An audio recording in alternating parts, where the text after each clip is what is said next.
ఇది ప్రభుత్వమే చొరవ తీసుకుని మార్కెటింగ్ సపోర్ట్ సిస్టమ్ అన్నది రైతులకి తయారు చేయాల్సిన అవసరం ఉంది.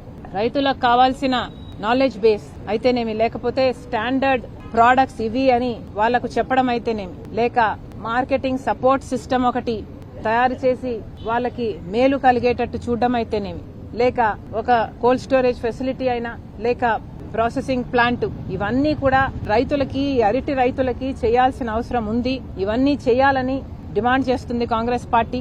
మరి ముఖ్యంగా ఇప్పుడు రైతులకి ధర లేదు కాబట్టి ప్రభుత్వమే చొరవ తీసుకొని కనీసం ధర 4,000 రూపాయలు, 6,000 రూపాయలు ధర పలుకుతుంది. కనీసం 10,000-12,000 రూపాయలు ప్రభుత్వమే నిర్ణయించి ఆ సరుకు ముందు రైతుల దగ్గర నుంచి ప్రభుత్వమే తీసుకొని సరుకును వీలైతే పిల్లలకి మిడ్ డే మీల్స్ అయితేనేమి, లేక ఇంకేదైనా అలాంటి వాడుకోగలిగితే బిడ్డలకు మంచి జరుగుతుంది, రైతులకు మంచి జరుగుతుంది.